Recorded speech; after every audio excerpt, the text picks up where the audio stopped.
I broke up with my boyfriend over laundry, and I don't regret it at all.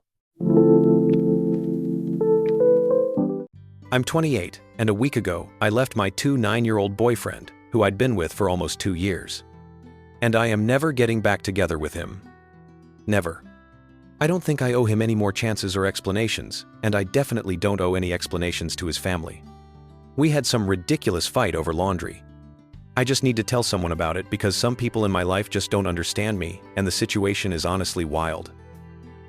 My boyfriend and I moved in together 3 months ago. I know he was planning to propose soon. I work in corporate, he works in retail.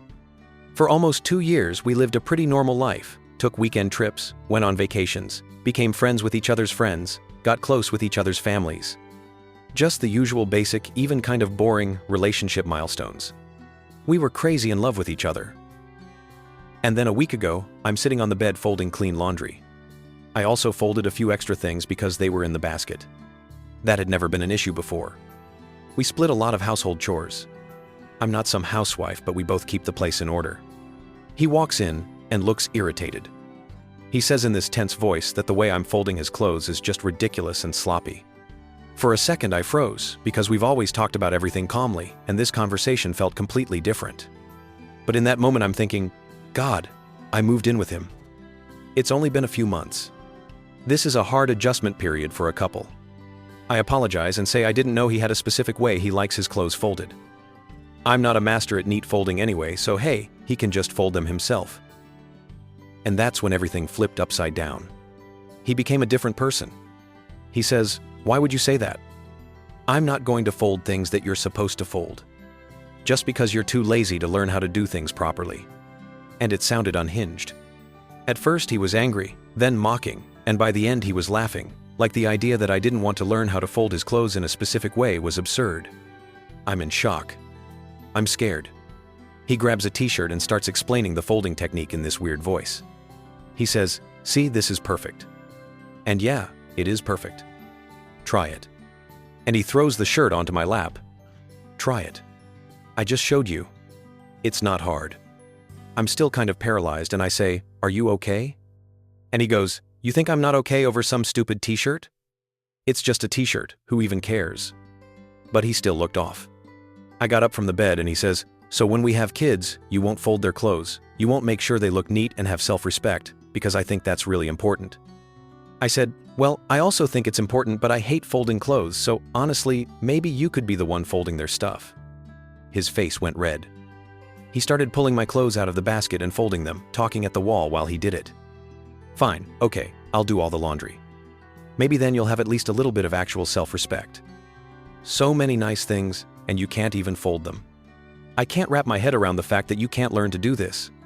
And the worst part is, you don't even want to. Just don't touch the laundry ever again. It's my job now. Just imagine your kids opening their drawer and seeing a total mess of clothes, and that's what their life is going to be like." I was genuinely terrified, because 30 minutes ago he was a completely different person. I was afraid he was having some kind of psychotic episode. I told him this was too much for me.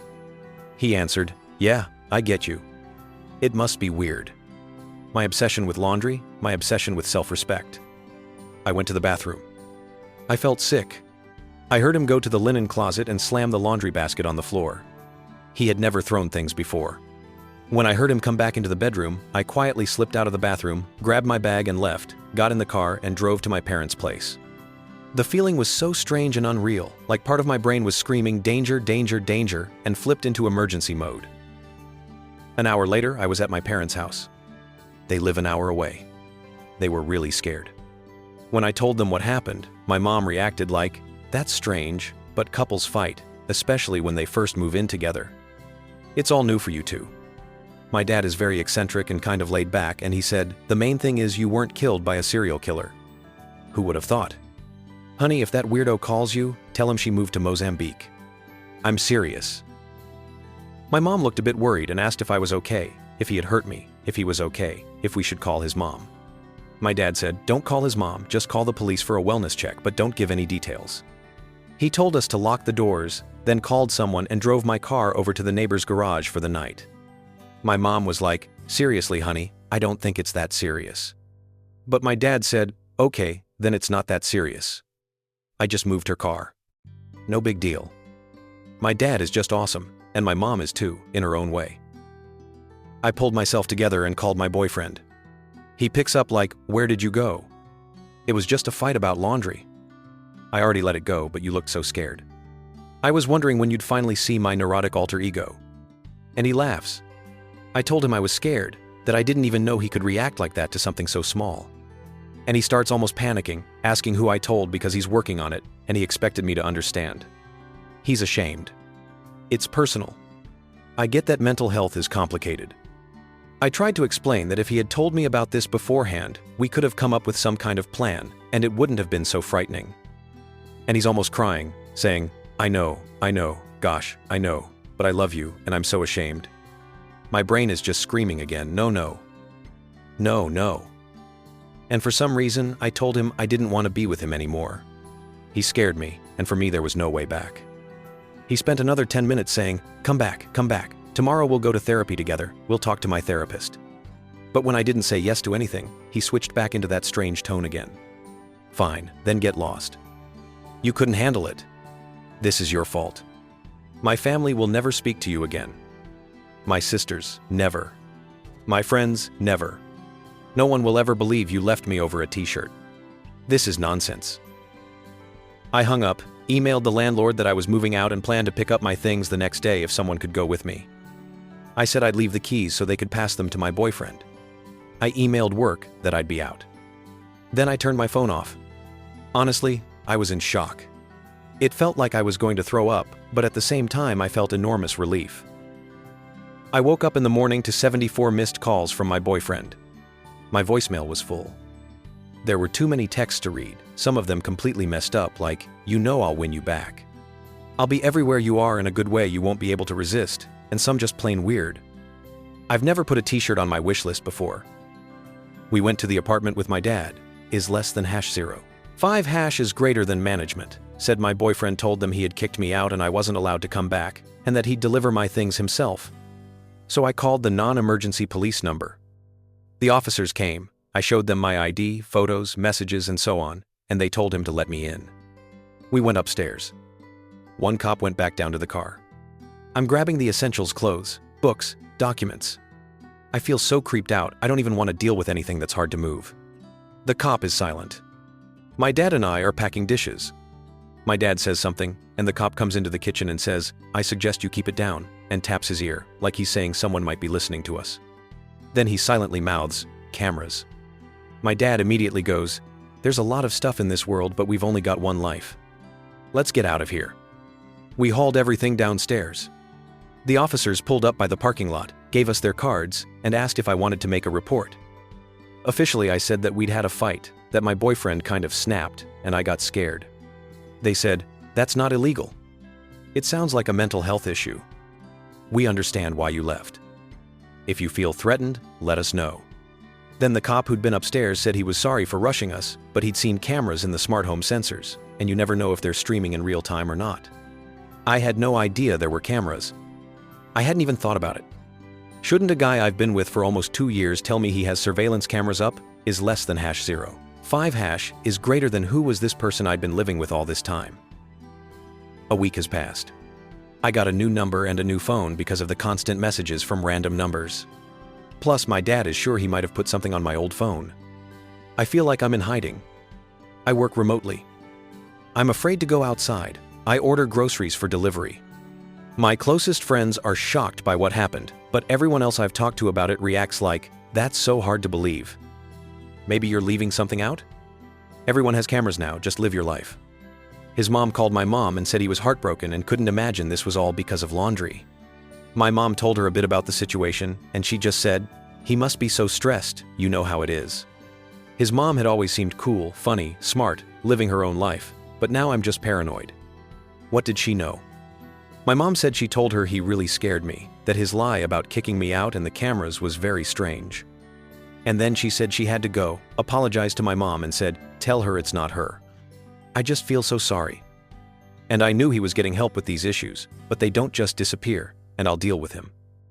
God, I feel so creeped out, like I'm watching all of this from the outside. I just needed to get it off my chest because this is insanity, like the rug got pulled out from under my life. It doesn't feel real, like 2 years of my life just evaporated. Second story. A letter to my fake friend who destroyed my marriage. You're probably wondering why I suddenly left all our group chats. Why you can't find me on social media anymore. Why, even though your birthday is coming up and Christmas, New Year's, Valentine's Day have all passed, you haven't heard a single word from me. My husband is in love with you. You and he destroyed my life. I've loved you since we were little kids. Little kids. I can barely remember life without you. We're 30, and your insecurity put your need for validation above our friendship. You're one of the most beautiful girls I know. We tell you that every single time we see you. We girls are always saying how stunning you are, and how wild it is that you're scared to date or don't want to date. Even when I'm giving you side-eye because you wear super revealing outfits around my husband when we're just hanging out casually, I still tell you that you look amazing.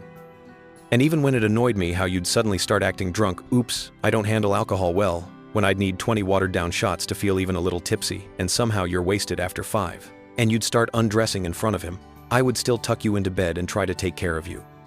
My husband admitted he feels your energy and can't get you out of his head, that for the last 2 years he's been falling in love with you. With you? Last time you were over for Thanksgiving, when you and he locked eyes across the table for a second, you decided to start sucking on a chip like you were sucking on a straw while sitting right across from him. We were all like, hello, what the heck are you doing? And you were like, as the evening went on, everyone kept drinking except me, because I wanted to stay as sober as possible. I saw him staring at you while you danced. I saw how uncomfortable he got when you told your silly story about a blind date, and then you yourself started talking about your boobs right in front of him, shaking your butt in his direction when he walked by to a song that wasn't even a shake your butt song. The next few days were awful. I confronted him and asked, what is going on between you two, because that was unacceptable. You've done a lot of messed up stuff at my house. Like wearing a tiny skirt that magically rides up so high we can almost see your underwear, and you never pull it back down but complain you're cold. Or stripping in the middle of my house asking me for comfy clothes. And when I ask, girl, what are you doing? You play dumb. But you had never been as disrespectful as you were that night. He swore to God, to his mom, his life, our kids, that he only wants me, only loves me. That you are nobody to him, that you're the dumbest one in my friend group, and that he doesn't think about you at all. Liar. I was angry at you and didn't answer a single one of your messages because I wanted you to wonder what was wrong.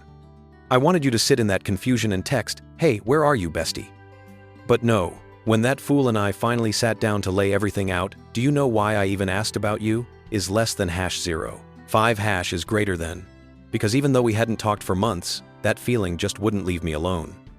Call me a witch or whatever you want, but I freaking knew. I asked if there was something between you, and he says, I've never touched her. We don't talk or text. I only see her when she comes over. But she's in my heart. In your heart? Do you have feelings for her like a crush, or is it something more? More. I think I might have loved her. When I say it knocked the air out of my lungs, I don't mean that figuratively. I asked him if every time he suggested inviting my friends over, that was just so he could get his fix of seeing you. And this jerk says, I told you to invite them when you were depressed because I know you love your friends and they make you laugh and smile. But honestly, yeah, one time I specifically asked you to text them so she would come over. I missed her. I instantly burst into tears, stood up and went outside because I felt a panic attack coming on and like I was going to throw up. I didn't believe him when he said he loved you in the past tense. So when I came back, he of course tried to smother me in hugs, even though I kept saying for him to leave me alone. He tried to hold me, wanted to apologize, and I kept repeating, okay, but you love her now, in the present. Until he finally stopped saying loved and started saying love. He said, believe me, I hate that she's in my heart. I hate that she got in there. I don't know how it happened. I'm sorry. I felt so sick I could barely stand. I've been with him since I was 16. You know all the stuff we had to go through. You know the kind of hell we went through with his family at the beginning of our marriage. You and the girls were there helping pick me up off the floor. Listen, I don't know if you have feelings for him too, or you just used him to feel wanted because you're too scared to find a single, available man to give you that. I don't know if you're jealous of me because I'm not as beautiful as you, but I have a partner. Next month was supposed to be 13 years. Marriage, kids, our own home by 30, and you're so gorgeous. But you haven't had a healthy relationship since high school. You're 30, no kids, living with your parents.